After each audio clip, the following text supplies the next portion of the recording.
Dalam berbagai media populer, seringkali perlawanan kerajaan-kerajaan Nusantara melawan pasukan penjajah ditampilkan dengan menggunakan kekuatan-kekuatan mistis. Serial-serial TV terutama sangat gemar memperlihatkan orang-orang sakti yang kebal peluru atau keris ajaib yang mampu mengalahkan satu peleton tentara kolonial. Sementara itu, buku-buku sejarah yang dipakai para siswa sekolah tidak membantu mematahkan pemahaman ini. Buku sejarah sekolahan tidak pernah menjelaskan perlawanan seperti apa yang diberikan oleh kerajaan-kerajaan Nusantara terhadap pasukan kolonial, sehingga para siswa akan berpikir bahwa pasukan kolonial menghabisi pasukan kerajaan yang hanya bersenjatakan keris dan bambu runcing. Hal ini sangatlah jauh dari kenyataan dan mendiskreditkan kemampuan teknologi Nusantara. Hal ini menggiring persepsi bahwa kita sebagai bangsa inferior dan terbelakang. Padahal, teknologi yang dimiliki masyarakat Nusantara saat itu tidak kalah dengan yang dibawa oleh para penjajah dari Eropa. Lalu, seperti apa teknologi yang ada di Nusantara saat itu? Sebelum mencari tahu lebih lanjut, silahkan subscribe serta bunyikan loncengnya dulu kawan.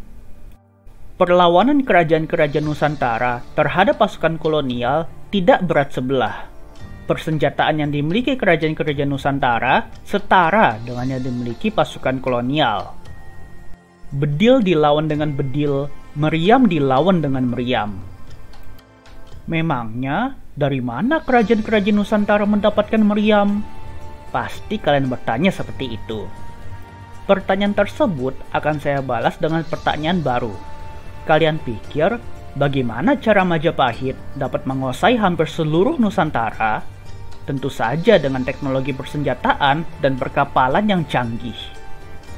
Meriam pertama kali diperkenalkan ke kawasan Nusantara pada abad ke-13 saat pasukan Mongol di bawah Kubilai Khan menyerang Pulau Jawa. Singkat cerita, pasukan Mongol akhirnya berhasil dipukul mundur dengan tipu muslihat Raden Wijaya yang mengelabui Mongol dan menyerang mereka dari belakang. Jika Anda ingin mengetahui sejarah lengkap Raden Wijaya dan pendirian Kerajaan Majapahit, silahkan tulis di kolom komentar. Saat pasukan Mongol sedang mundur, mereka meninggalkan banyak perlengkapan, termasuk diantaranya meriam dan bubuk mesiu. Raden Wijaya mengambil perlengkapan yang ditinggalkan Mongol. Kemudian ia mendirikan Kerajaan Majapahit. Meriam-meriam Majapahit disebut cetbang, membantu Majapahit mencapai puncak kekuasaannya. Memasuki masa-masa kesultanan pada abad ke-15, meriam-meriam Nusantara mulai ditingkatkan kualitasnya, mengikuti teknologi meriam Turki yang dibawa oleh pedagang-pedagang Arab. Pada saat bangsa Eropa datang ke Nusantara pada abad ke-16, mereka yang menyangka akan menemukan bangsa terbelakang yang mudah dijajah, justru disambut dengan meriam yang sama dengan yang mereka temukan saat melawan Kekaisaran Turki Utsmani. Pada saat Portugis menaklukkan Kesultanan Malaka pada tahun 1511, setelah pengepungan benteng Malaka selama 2 bulan, Portugis menyita ratusan meriam serta ribuan bedil yang diimpor Malaka dari Jawa. Kesultanan Demak di bawah Pati Unus berusaha mengusir Portugis dari Malaka pada tahun 1513. Dengan armada sebesar 100 kapal, yang beberapa diantaranya merupakan jenis kapal jong yang bahkan jauh lebih besar dibandingkan kapal karavel Portugis. Demak menyerang Portugis Malaka 2 kali. Pertama pada tahun 1513 dengan 100 kapal, serta pada tahun 1521 dengan 375 kapal. Sayangnya, kedua serangan tersebut gagal. Satu lagi kesultanan yang membuat pusing 7 keliling pasukan kolonial bangsa Eropa adalah Kesultanan Goa. Kesultanan Goa memang sering disebut dalam buku sejarah sekolahan. Akan tetapi, penjelasan tentangnya biasanya bahkan tidak sampai setengah halaman. Faktanya, kerajaan Goa begitu perkasa yang membuat Inggris, Denmark, dan Spanyol tidak berani macam-macam. Hanya Belanda yang berani melawan Kesultanan Goa.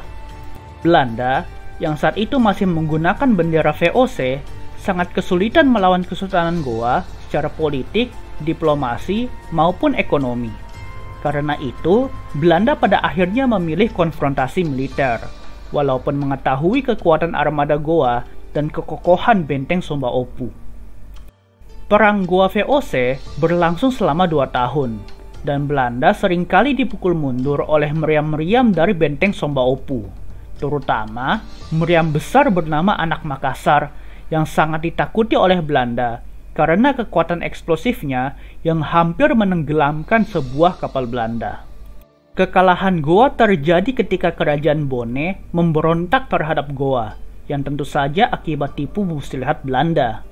Saat itu, sebenarnya Belanda sudah hampir menyerah melawan Goa. Benteng Somba Opu kemudian diserang dari 2 arah, yaitu dari arah laut dan dari arah darat. Akibatnya, konsentrasi pasukan Goa terpecah menghadapi serangan dari 2 arah ini. Kesultanan Goa pada akhirnya kalah setelah 2 tahun berperang. Bagi VOC, perang melawan Goa merupakan perang terbesar yang pernah mereka alami.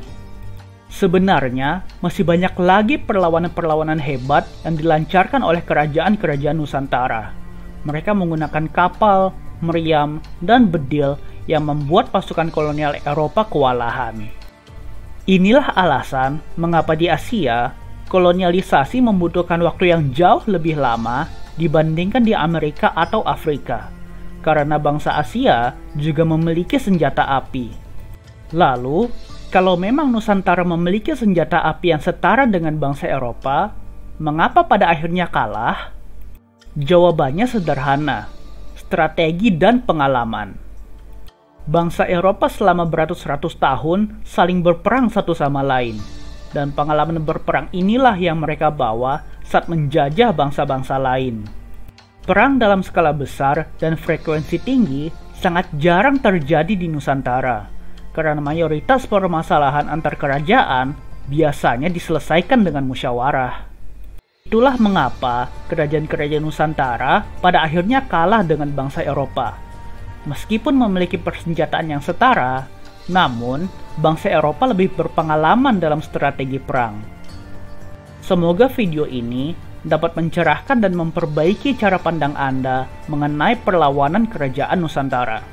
Percayalah bahwa bangsa Nusantara bukan bangsa terbelakang, karena tidak mungkin Belanda membutuhkan 350 tahun untuk menguasai seluruh Nusantara dari Sabang sampai Merauke.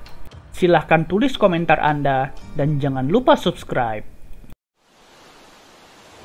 Terima kasih telah menonton video ini sampai akhir. Jangan lupa subscribe untuk mendapatkan video-video menarik lainnya.